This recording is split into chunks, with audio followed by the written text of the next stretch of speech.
Hi, seventh grade. Welcome back. So on Tuesday, you had this question that asked you to research the life of one of these people. You were supposed to take 5 minutes and research them, Google them, go on Google and type in their name. Tell me something about how they contributed to the Renaissance. Some of the answers that I had were okay, which is not really an answer that I was looking for, or I don't get this question, which is fair, or you wrote a name of a person. For example, I had several students write okay, or a student wrote Da Vinci, but they didn't tell me anything about it. You're supposed to go on Google and find any information you can about one of these people. So if on Tuesday you wrote about Da Vinci, today, Wednesday, you're writing about someone else. Okay, so you will have to do this again. It should be several sentences long. Okay, and try not to copy and paste from Google. Instead of writing your own words. So that was one thing that I saw. Another question that popped up was where is it? The first truly No, was a collection of short stories. question that asked. I can't find it, but a question that asked, "What did the Renaissance scholars think of medieval buildings or medieval arts?" They did not approve of it. They thought of it as barbaric. Remember, they want to move away from the medieval period. They want to uh, create their own ideas based on classical knowledge. So if you said that they admired it, that is incorrect.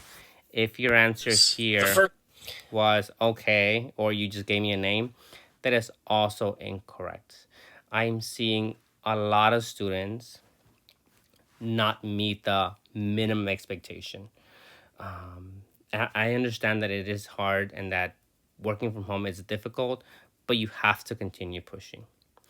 Another example here is so so it was out of 13 points, not 14 points. Um, when I see someone score 5 or 3 or 1, that really makes me that really impacts me, because a lot of these questions that you had in this exit ticket came from the previous exit ticket, right? This exit ticket, this is the one you took on Tuesday. A lot of the questions came from the exit ticket from Monday, right? And when students get a 1, that's fairly upsetting, because you're either not trying at all, or you're so confused that you don't know and you're not reaching out to me. Okay, we're gonna go over these questions, and they're gonna appear again. These questions are constantly going to be appearing. Okay, so which of the following dates are most likely connected with the Renaissance?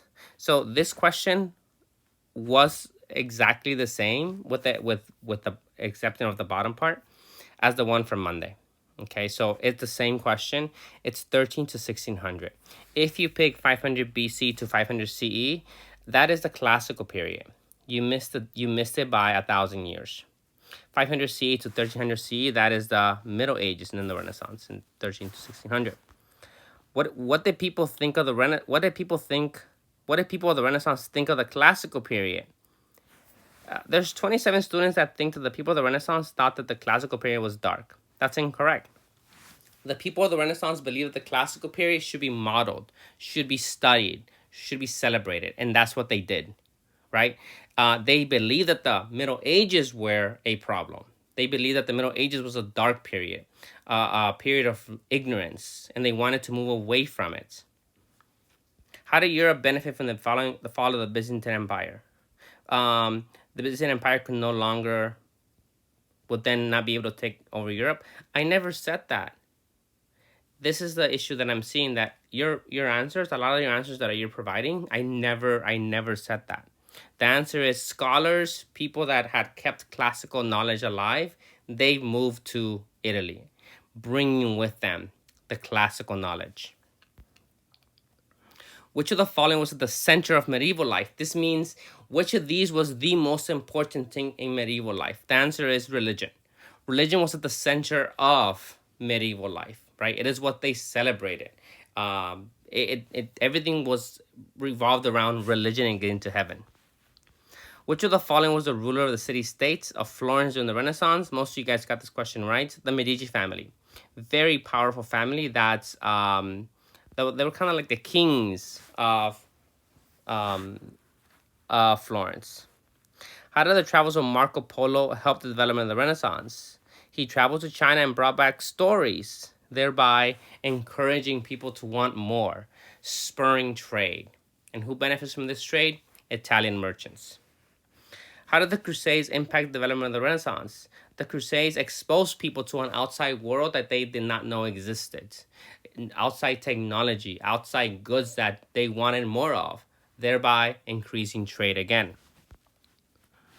What allowed Italy to become very wealthy in the late Middle Ages and Renaissance? Banking and trade. This is another question that appeared on your exit ticket from the previous day, right? So what this shows me is that you're not looking at your exit tickets. You're not looking at the results that you got. You're not looking at what questions you got wrong and why you got it wrong. So I need you to do that. In what continent did the Renaissance happen? It happened in Europe. Another question from the past. Which of the following is true about the Renaissance? It started in Italy, check. It started after the Middle Ages, check. And it started in the city-state of Florence, check. Which of the following did the Renaissance try to recreate or bring back? Someone said Greece and Egypt. Why would they do that? No. It's Greece and Rome, the classical civilizations. Humanism refers to the focusing on humans, the focusing on human potential, the focusing on human innovation. The beauty of humans, and not just focusing on religion, but also the here and now. And this image is from the medieval period. Sorry, not medieval, the classical period. This was in the video that I made. This is called the Parthenon. This is a temple of Athena. And you'll see that in the medieval period, images look very, very different. Okay? That's all I wanted to say about that. Here we go. So today we're going to focus on, we talked about the classical period, talked about the Middle Ages, we talked about the Renaissance. We're going to focus on humanism today. And I don't know if we'll have time to focus on Medici family. But today's topic is mostly going to be humanism. What is humanism? How is it different from the previous time? There's two texts that I want to work with you today. I understand that some of us don't like these videos being this long, but I hope you understand that they are this long because I need to get the information to you, because the readings are not always being done. The Renaissance, introduction to the Renaissance. Exciting changes started happening in Europe beginning around 1400. This date is actually around the 1300s. Italy. People woke up to the world around them, right? They don't actually I don't want you to think that they were sleeping, right? But they feel like they've been sleeping for all this time in the medieval period. Like it's a time of darkness, okay? Art, literature means writing, and philosophy came alive with new ideas. This time, which ended in about 1600, is known as the Renaissance, okay? Renaissance comes from the Latin word meaning rebirth. The Renaissance was the rebirth of learning in Europe after the Middle Ages. Does this mean that the Middle Ages had no learning at all? No, that's incorrect. There was learning involved, but it was limited to the very highly educated in the church. But that's not necessarily, the Renaissance was also limited to certain people as well. So there are some similarities there. The Middle Ages began with the fall of Rome, the classical period. Throughout the Middle Ages, the thoughts of the wise classical philosophers. If you remember, I went over this in class today. Philosophers such as Aristotle, Plato, Socrates, were lost and forgotten. But they weren't lost and forgotten, right? Because some people had kept knowledge of them, mainly in the Byzantine Empire. The papacy, the Pope, controlled everything and wanted people to live righteously. So I have some words here. So classical philosophers were the Greek and Roman wise men, such as Plato or Aristotle. Papacy is a system of government where the Pope, leader of the Catholic Church, religion. Righteously means to live righteously is to live according to the rules and ideas of religion, toil, and humanism. Again, you always have access to these texts. The papacy controlled everything and wanted people to live righteously according to their rules. They wanted people to think only about theology or the study of God, only religion. So people in the medieval period, they were limited to religion. Noblemen had to follow the Catholic Church or they will be excommunicated or kicked out of the church. Peasants were too tired with their daily work to pursue any interests like art and writing, right? If you're a peasant or if you're someone that's working so hard, you're not going to have time to be like, oh, let me go paint this thing, or let me give this my money to this person so he can draw something, right?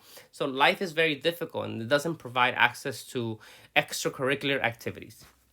Neither people nor their ideas travel very far because of constant warfare. People were not as curious about the world around them. Now, I don't know if I agree with this, right? I think people are curious, but they're too busy to care. How I like to think of it is, when I was growing up, I grew up very poor, and my grandparents grew up very poor as well, and they were farmers. They were not reading about the Big Bang. They were not studying art. They were not studying cubism, or they weren't studying about things or new math proofs, because they were too busy trying to go to the field and making a living. When life is hard, you don't have this time to express yourself or to find new things to learn. Okay, this is why the Middle Ages is sometimes called the Dark Ages. It's called the Dark Ages because people didn't really have that time to create new things. Okay, during the Renaissance, all this changed. If the Middle Ages were dark, the Renaissance was the bright dawn of a new era. Scholars, philosophers, professors, scholars and teachers began to rediscover the old thoughts of the classical philosophers from Greece and Rome. Instead of just accepting everything the leaders of the church said, sorry, I need to read that again. Instead of just accepting everything the leaders of the church said, people wanted to experience and learn about the world for themselves. Ships began exploring different parts of the world. They brought back new goods to trade. People started to explore new thinking too. They realized that they didn't just have to study their religion. They could enjoy many things here on earth. They called the new philosophy humanism because it's focused on human, not just God. Now, I do not want you to think that humanists were a bunch of atheists. I don't want you to think that humanists were a bunch of people that did not believe in God. But they believed in God, most of them, but they also believed in living life here on earth. Okay, so it was a combination of both religion and humanism. The Renaissance, it was not limited to just arts, philosophy. It was many different things. You have art, sculpture, architecture, engineering, mathematics, astronomy, right? Some of the most famous people that you know come from this period. Leonardo da Vinci, Galileo, like the song from Queen, Galileo Galileo, Shakespeare, right? These people were creating something that was completely different from the past. The Renaissance movement got its start in Italy in the 1300s. More and more ships began arriving from foreign places to Italy's many ports. So again, where is it? Ships, ports. With them came goods to trade and many new ideas. So Italy wasn't just importing things that they can buy and sell. They were also importing ideas, new ideas that were led to the Renaissance. Art, literature, thought, and government began to blossom. Cities started to form. A new middle class of merchants grew from all this foreign trade. These middle class people had money and time to explore art and literature. So all this money allows people to be able to explore new ideas, right? My grandparents couldn't do that because they were so poor. Why would they want to read a book? What was that going to do for them? Instead, they needed to go work. They were not stuck in the tradition of the church as the noblemen were, and they had more freedom than peasants. Eventually, these changes would spread to the rest of Europe mainland, but first they arrived in Italy via the sea. Okay, you will probably have an exit ticket that asks you. I'll give you a topic, and you'll say if it's medieval or Renaissance. Okay, let's go on to the next document. This is humanism. Humanism. During the late 1300s, some European scholars began to turn their attention away from questions of church teachings or faith, right? So they began to move away from the church. Like many ancient Greek philosophers, they began to value experience and use of reason, the power of the mind to think and understand and form judgment. They did not want to explain things based on religious ideas, but based on reason. The scholars encouraged the investigation of nature through reason and observation. This philosophy later became known as humanism because the scholars encouraged human innovation. The humanists emphasized the importance of human values instead of religious beliefs. The humanists emphasized the importance of human values instead of religious beliefs. Humanists of the Renaissance were often sincere Christians. Some of the most famous people in the Renaissance, like Michelangelo, was a humanist, but also he was very religious. But their promotion of secular or non-religious values often put them against the church. Some humanists ignored church teachings, which could not be challenged. Going against the church at this time was very dangerous, and you'll see what happened to a couple of people actually. Galileo Galilei was a scientist who learned by observation. In Galileo's time, most educated people agree with Aristotle's view that all objects in space revolved around the Earth. So during the Renaissance, most people believed that the Earth was the center of the universe. And actually, it came from this guy, Aristotle, which was a Greek scientist. Galileo observed that the several moons around orbited Jupiter. So how can everything go around Earth, he said, if I see something going around Jupiter? Shouldn't those moons be going around us too? When Galileo published his discoveries, a Christian court called the Inquisition found the scientist guilty of heresy. Heresy is an opinion that contradicts the official teachings of the church. The scientist was sentenced to house arrest for the rest of the last 9 years of his life. A deeply religious man who respected his Christian faith, Galileo accepted the sentence, but he continued to write and study from his home. The humanists studied the classics, the writings of the ancient Greeks and the Romans. In the works of the classics, Renaissance scholars found an earlier way of thinking similar to their own.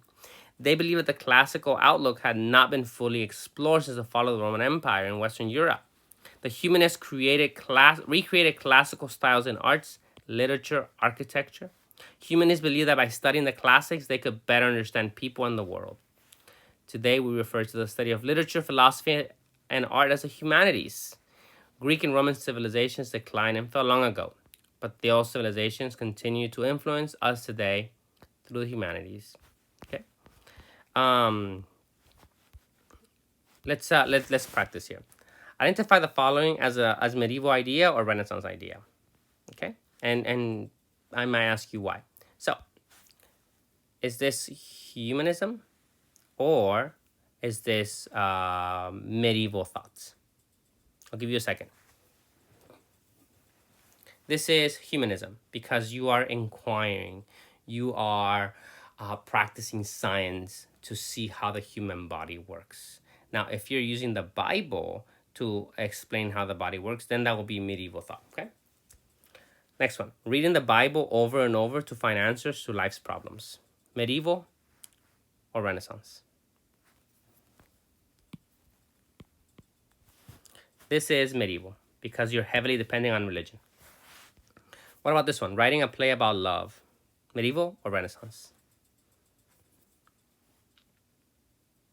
This is Renaissance because you are focusing on human emotions. It's not a religious topic. Writing a book about world history.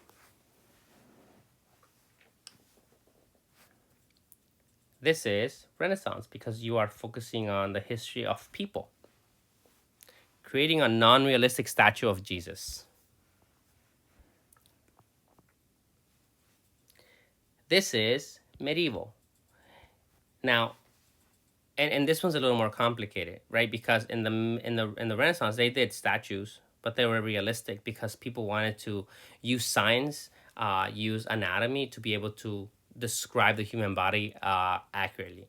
In the medieval period, it wasn't the statue itself, it was the message that it was sent. So this is medieval. Writing a poem about the taste of water.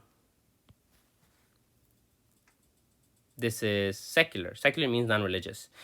This is Renaissance because it has nothing to do with religion. and it's about a poem about water. Okay. What about number 7? Developing a proof to a new math problem. I hope you guys are getting it. This is Renaissance because it involves new thoughts, new ideas, innovation, and it has nothing to do with religion. Okay, we're gonna get to these eventually. Oh, what happened to you?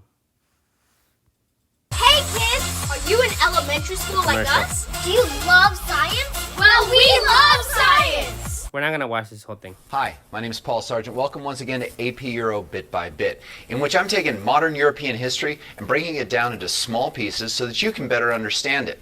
Today's question, what was humanism? Let's take a look. So to begin with, humanism was an intellectual movement. That's why there's an ism on the end. Those 3 letters signify a belief in something, and throughout European history we were overloaded with isms. Why?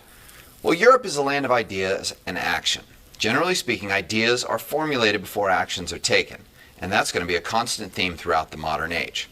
So humanism, or Renaissance humanism as it's also referred to, was the renewed belief in the value and power of the individual. Throughout the Middle Ages, the general concept of man's place in the universe was one of obedience. People were expected to live their lives to worship God, and they were asked by the church to earn their way into heaven by following the sacraments and through good works. In the 14th century, intellectuals began to question this purely religious view of life on earth. They studied the classical languages of Greek and Latin in order to read the wisdom of writers from the ancient world. When Constantinople fell to the Ottomans in 1453, many of those ancient texts and the scholars who kept them made their way to Italy, which reintroduced a treasure trove of writings to Western Europe. So suddenly, the ideas of ancient writers become available to a whole new audience. Ancient values such as civic virtue became subjects of conversation. And as more people started reading these texts, the demand for lay education, for schools run outside the realm of monastic communities and outside of the church, well, that increased. Wealthy families began to support the schools and send their children to the schools to learn Greek and Latin and gain access to ancient ideas. The problem was that some of those ideas came into conflict with the teaching and doctrine of the Catholic This is similar to what happens to Galileo. Church. Humanism had at its core the belief in 2 things, individualism and secularism. That is, a departure from religion. However, it's important to understand that humanists didn't really reject Catholicism, and they didn't reject religion. What they wanted to do is they wanted to take the ideas of the ancients and use education to better understand the world while still retaining their Catholic beliefs. Now maybe what I said just doesn't make sense, but if you bear with me, I think it'll all kind of come together. What we need to do now that we understand what humanism is to take a look at 4 of the most influential humanist thinkers. Petrarch is generally regarded as the father of the Renaissance. Writing in the 14th century, he was the first guy who looked at the Middle Ages as a period of darkness and promoted the belief that medieval culture was ignorant of classical ideals. He was totally wrong about this, and every medieval scholar today can come up with a long list of reasons why he was wrong. But Petrarch understood that new movements need to set themselves apart from the current society, so he might have overstated things a little bit. He scoured the monasteries of Europe for ancient texts and promoted the study of classical Latin. We're talking about the time of Julius Caesar, that sort of period. He also promoted the use of something called the vernacular. Those are the spoken languages throughout Europe. In his case, it was Italian. This is a word that you need to know. Vernacular means the language that people actually speak. During the Middle Ages, most writing was done in Latin, which was a dead language, right? Only the church could read or write that. Most people were speaking Spanish, English, German, Italian, or French, right? Vernacular is a language that people can understand. He promoted these in writing instead of the medieval Latin that monks and church scholars were using at the time. By the 15th century, writers began identifying themselves as humanist. Lorenzo Valla from Rome dedicated his... We'll stop here. One thing that I would like you to keep in mind is on Edpuzzle, please try your best. I am resetting your score, your video if you're under 50%, because it shouldn't be under 50%. And if it is, then just do it again. Today I reset someone's and they went to from like 30% to 0%. You know who you are. Please don't do that. I find that to be disrespectful. On Edpuzzle, you are going to be asked to research someone. Okay. Again, you have to actually research that person on Google and tell me who they are and their connection to the Renaissance. I will post all the documents in Classroom. I will see you guys later.